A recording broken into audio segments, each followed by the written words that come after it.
Shalom Bapak Ibu, Saudara yang terkasih. Sungguh sukacita yang besar bagi kita pada saat ini. Kita dapat merayakan Paskah bersama keluarga kita. Paskah, hari kebangkitan Kristus yang membawa kebangkitan bagi kita sekalian. Sebelum kita merenungkan firman Tuhan, mari kita bersatu dalam doa. Kami bersyukur Bapa yang baik. Pada saat ini kami dapat merayakan Paskah bersama keluarga kami masing-masing. Kiranya Tuhan memberkati kami. Sukacitamu tetap ada pada kami Bapa.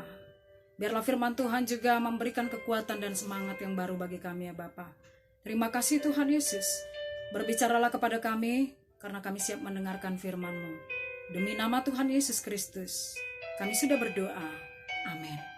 Firman Tuhan terambil dari kitab Yohanes pasal 20. Ayat 11 sampai ayat yang ke-18. Demikian firman Tuhan. Tetapi Maria berdiri dekat kubur itu dan menangis. Sambil menangis ia menjenguk ke dalam kubur itu. Dan tampaklah olehnya dua orang malaikat berpakaian putih. Yang seorang duduk di sebelah kepala dan yang lain di sebelah kaki di tempat mayat Yesus terbaring. Kata malaikat itu kepadanya, "Ibu, mengapa engkau menangis?" Jawab Maria kepada mereka, "Tuhanku telah diambil orang dan aku tidak tahu di mana ia diletakkan." Sesudah berkata demikian, ia menoleh ke belakang dan melihat Yesus berdiri di situ. Tetapi ia tidak tahu bahwa itu adalah Yesus.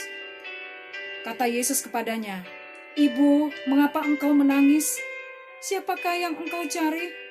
Maria menyangka orang itu adalah penunggu taman, lalu berkata kepadanya, "Tuhan, jikalau Tuhan mengambil dia, katakanlah kepadaku, di mana Tuhan meletakkan dia, supaya aku dapat mengambilnya."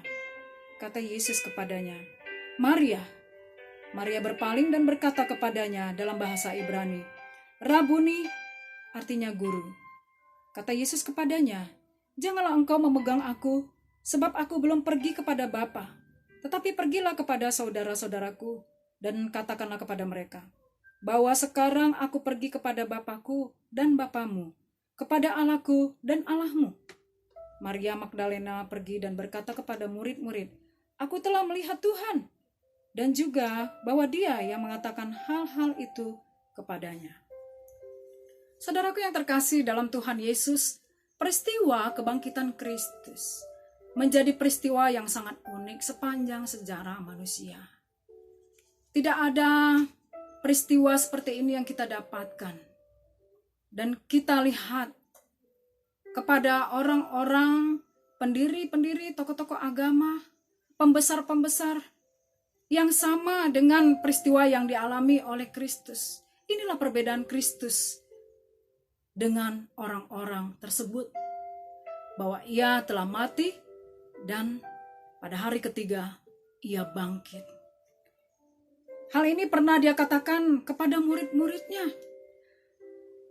"Aku memberikan nyawaku untuk menerima kembali, dan tidak ada seorang pun yang dapat mengambilnya selain daripada aku memberikannya sesuai dengan kehendakku. Aku berkuasa memberikannya dan berkuasa untuk menerimanya kembali." Tertulis dalam Yohanes 10 ayat 17 sampai ayat 18. Tidak ada seorang pun manusia pernah dan yang akan dapat pengalaman yang sama. Dan tidak ada seorang pun manusia yang dapat memprediksi hari kematiannya dan sekaligus hari kebangkitannya. Hanya satu-satunya yang dapat melakukan hal ini, yaitu Yesus. Bapak Ibu yang terkasih dalam Tuhan Yesus Kristus. Namun firman Tuhan ini tidak pernah diingat oleh murid-murid Tuhan Yesus. Ketika Yesus mati setelah mengalami penyaliban dan dikuburkan, mereka sangat sedih, mereka menangis, mereka mengurung diri, mereka ketakutan. Mereka tidak pernah berpikir bahwa suatu saat Kristus akan bangkit. Mereka lupa terhadap firman Tuhan ini. Maria dan beberapa perempuan yang lain yang datang berkunjung melihat kubur Yesus, dan mereka menemui kubur Tuhan Yesus kosong. Mereka menangis. Mereka takut. Saudaraku yang terkasih dalam Tuhan Yesus, ketakutan merupakan emosi yang sangat umum dialami oleh setiap manusia dari dulu hingga sampai pada saat ini. Ketakutan itu adalah musuh iman. Ketakutan itu bisa melumpuhkan jiwa dan merusak vitalitas spiritualitas kita. Bapak Ibu, saudara yang terkasih, ketakutan adalah hal yang sangat disenangi oleh iblis. Iblis mencari manusia yang takut. Dan ia mengejar setiap orang yang senantiasa mengalami ketakutan. Memang ketakutan tidak dapat dihindari oleh siapapun. Apalagi pada saat ini, situasi mewabahnya COVID-19 ini membuat seluruh manusia mengalami ketakutan. Banyak ketakutan. Bukan hanya masalah kesehatan, tetapi manusia saat ini sedang takut kehilangan pekerjaan, takut di PHK. Dan orang-orang yang saat ini sedang mencari pekerjaan, merasa takut tidak mendapatkan pekerjaan. Dan bukan itu saja, keadaan rumah tangga pun saat ini dicekam oleh ketakutan. Sehingga relasi antar anggota keluarga sedang mengalami guncangan. Dan juga orang yang sudah menetapkan tanggal pernikahannya takut karena takut kalau tidak dapat menikah sesuai dengan waktu yang sudah ditentukan. Sepasang suami istri yang belum dikaruniai anak takut kalau ia tidak mendapatkan keturunan. Takut. Ketakutan mencekam kehidupan kita manusia. Tapi apakah ketakutan itu selalu kita pelihara dalam kehidupan kita? Apakah untungnya kita memelihara ketakutan itu? Bapak Ibu saudara yang terkasih, ketika kita takut, ketika kita khawatir, kita tidak dapat menambah sehasta tanah. Itulah yang dikatakan oleh Amsal. Oleh sebab itu tidak ada untungnya kita menyimpan ketakutan yang ada dalam diri kita. Pemazmur mengatakan demikian, saat dia takut, ia mencari Tuhan. Ia katakan dalam dirinya sendiri, ketika aku takut, aku menaruh kepercayaanku kepadamu ya Tuhan. Itu tertulis dalam Mazmur 56 ayat 3. Aku mencari Tuhan dan dia melepaskan aku dari segala ketakutanku. Allah adalah pelindungku. Karena itu jangan takut Bapak Ibu. Bukankah Allah telah berfirman bahwa kita ini adalah makhluk yang sangat berharga di matanya? Kita lebih berharga dari seekor burung pipit.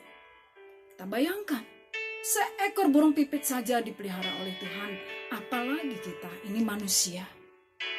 Oleh sebab itu jangan takut, karena Allah yang bangkit itu adalah Allah yang hidup, yang memberikan kekuatan dan semangat bagi kita.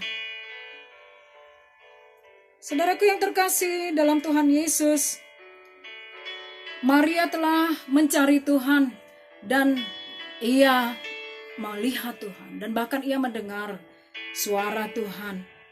Di saat kita mencari Tuhan, maka Tuhan itu sangat mudah ditemui. Dan Maria mengalami bahwa ketakutannya itu diubahkan menjadi satu semangat dalam hidupnya.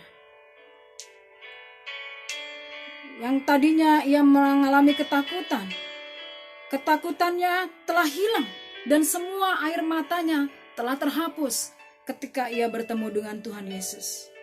Sekarang ia diberitahu oleh Tuhan Yesus yang bangkit untuk membawa kabar baik kepada saudara-saudara, kepada semua murid-muridnya, bahwa ia telah bangkit, ia telah hidup.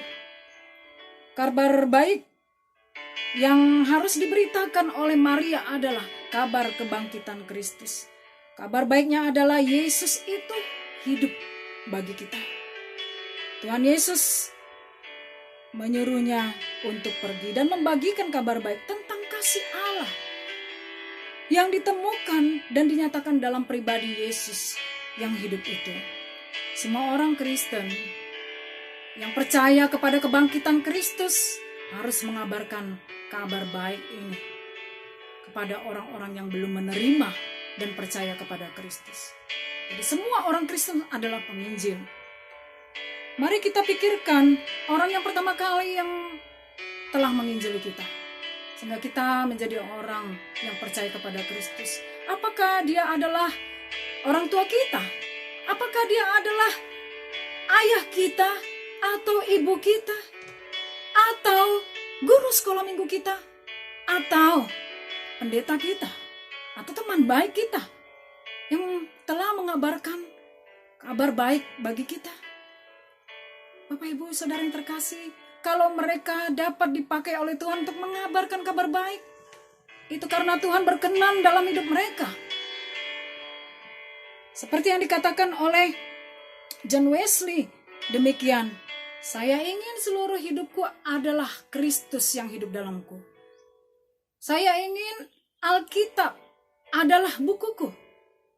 Seluruh gereja dan persekutuan adalah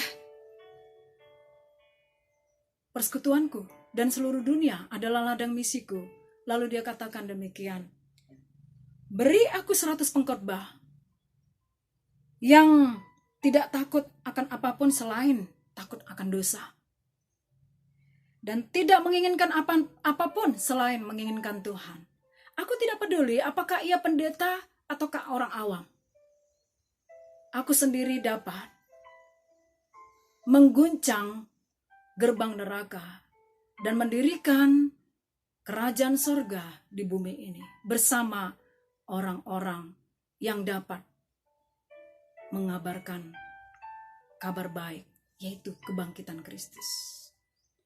Bapak Ibu Saudara yang terkasih dalam Tuhan Yesus, kita perlu menjaga kesucian hidup kita di hadapan Tuhan, sehingga saat kita mencari Dia akan sangat mudah kita temui.